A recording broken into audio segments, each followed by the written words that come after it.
Now available in paperback and e-readers, Spinsterella Goth Girl Summer. Take a trip into the macabre world of goth modeling in the new millennium in this spooktacular Spinsterella story. Pick up your copy of Spinsterella Goth Girl Summer in paperback and e-readers at Amazon.com and online booksellers everywhere. Now available in paperback and e-readers, John Haynes, A Thorn in My Side.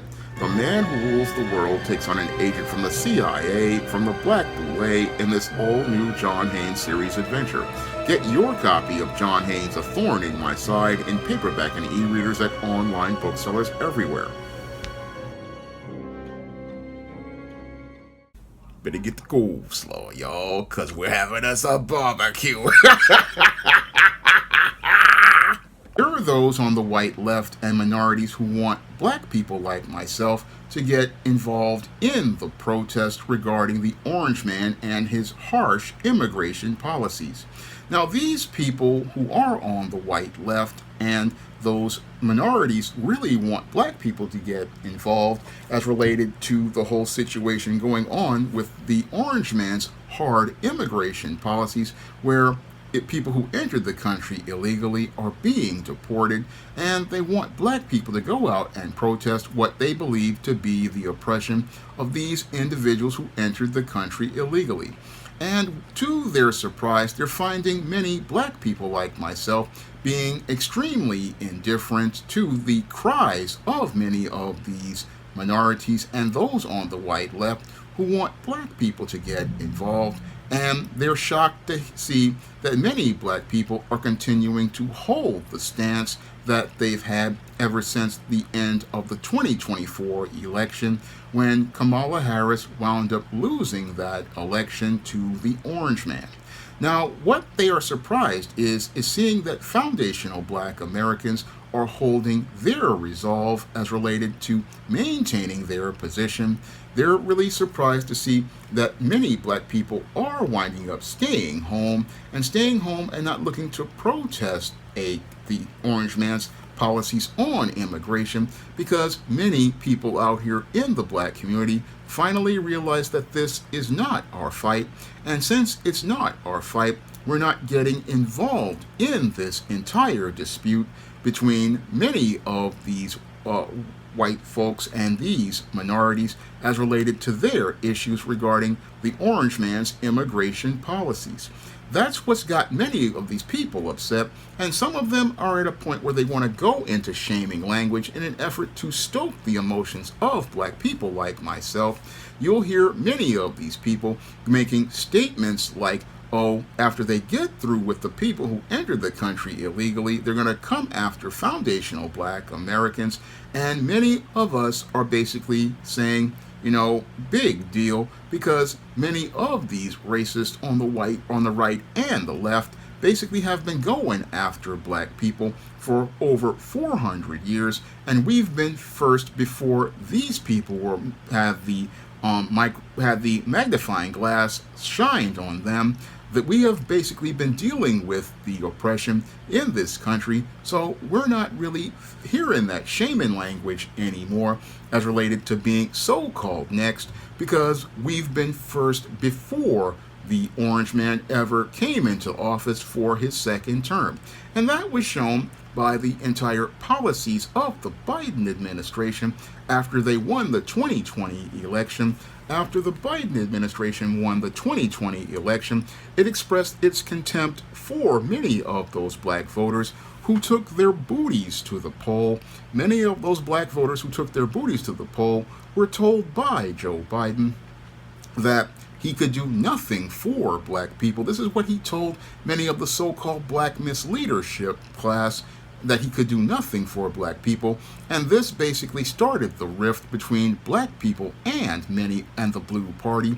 And the Blue Party, basically what they hoped to do with this whole strategy as related to these immigration protests, was hoping that they could go out here and get black people to get involved with this whole protest, believing that we would be basically look to fight for many of these people who entered the country illegally, the same way we fought for ourselves in the civil rights movement. Now, many of us foundational black Americans, our grandparents and great-grandparents fought in the civil rights movement, and as they fought in the civil rights movement, we were fighting for our rights as citizens of this country that were given to us in the 13th and 14th Amendments of the U.S. Constitution and given to us before with the Emancipation Proclamation. Again, these were the rights that were supposed to be guaranteed to us as citizens in this country, and we were fighting for those rights that were denied us due to policies that were put in place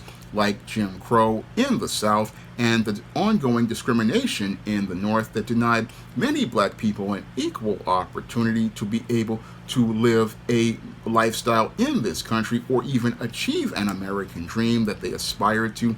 No, when it came down to black people, we were fighting for our rights as citizens, and as we fought for our rights, many of these other peoples who, again, were minorities looked to piggyback on the civil rights movement, and because many of those people of that generation wanted white acceptance, what they did was allow those people in, and as those people got in and they were able to leapfrog over foundational black Americans, they expressed their contempt for us, and as they expressed their contempt for us, that's where many realized that, again, looking to, again, form coalitions didn't benefit us at all. And that's why we're seeing a whole new viewpoint from many Gen Xers and those onward as related to the pleas of all of these people, as related to being a part of their protest, because they weren't looking to go out here and support us in our cause, as related to getting what we were supposed to be given, as related to our rights as citizens. No, what a lot of these people did was, again, go out here and look to piggyback on the struggles of the civil rights movement, and then look to leapfrog ahead of us. And again, they look to, after they leapfrogged ahead of us, look to side with the white supremacist. And as they look to side with the white supremacists, they look to express their contempt for us.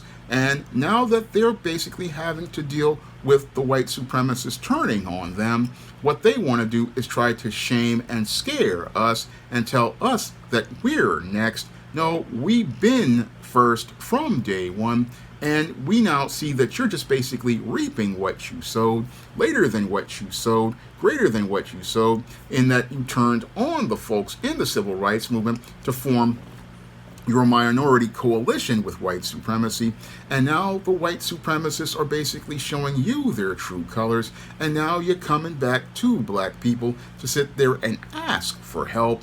And black people now realize that, I don't need to help someone who basically was never on my side, and this ain't my fight. And since I'm a citizen, this is not my fight, and I ain't getting into business that's not mine.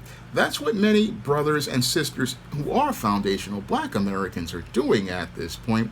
We ain't getting in somebody else's business that's not ours. No, we gonna focus on our business and take care of our business as related to laying out our black agenda, and we're going to be focused on developing our black agenda for our tangibles and working on developing things as related to black empowerment. And part of black empowerment is, again, walking away from those who basically are not looking to go out here and help out black people.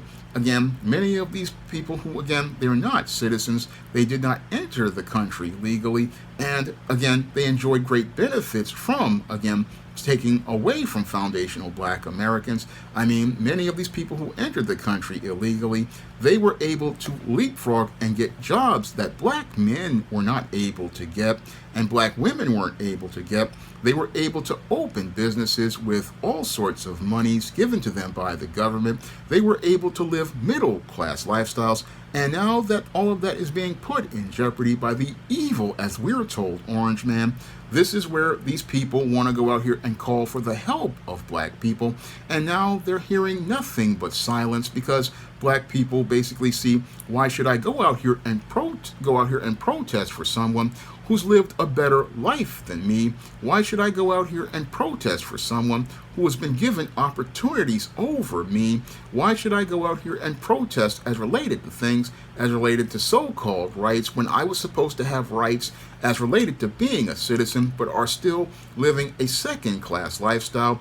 That's what black people are starting to understand, and that's why you see black people staying home. And while you have black people staying home, you have those in the blue party talking about, what black people really need to get out there. No, we have no reason to get out there because, again, when it came down to the blue party, their candidates, Joe Biden and Kamala Harris, offered nothing tangible to black people.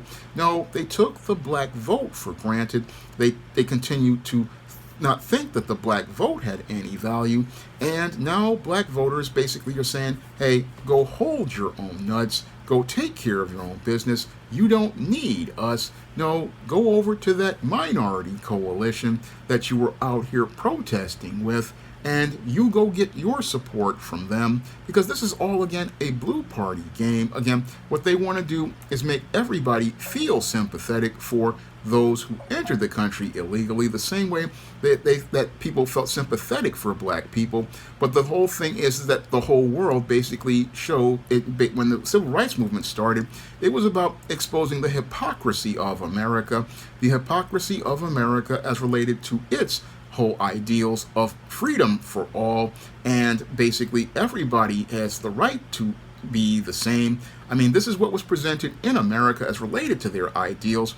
Meanwhile, they were telling the world this message, but black people in the country were seen as second-class citizens and had to deal with the oppression of Jim Crow. And on a world stage, this embarrassed the country as being hypocritical to sit there and talk bad about the communists and talk bad about dictators, but the American people, black people, were suffering the same type of oppression as related to being under the policies of Jim Crow in the South and discrimination in the North. And again, this basically was seen as a righteous cause as related to things because black people were citizens of the United States who were not allowed their rights as citizens. But what we have from those on the left is them trying to say those who entered the country illegally and violated the laws of the United States are supposed to be seen in the same way that black people are, and they want black people to co-sign this whole narrative, but black people aren't co-signing this narrative and have no reason to co-sign that narrative because we still have not been given what we were due in this country. We have never been compensated for the labor of slavery that built this country. We have not been compensated for the terrorism our ancestors suffered during Jim Crow and the post-Reconstruction period with the Ku Klux Klan terrorizing black people, destroying their businesses, destroying towns like Black Wall Street and Rosewood. And we haven't been compensated for the current and ongoing discrimination that keeps many black men like myself out of the job market and being able to live our American dream. Many black people basically have been denied these opportunities, but they want us to go out here after they got their opportunity to have their American dream and again leapfrog over black people and say, hey, we want you to protest for us. No, protest for yourself. And again, this is why this whole protest is basically falling flat and not really getting the momentum that the civil rights movement has had.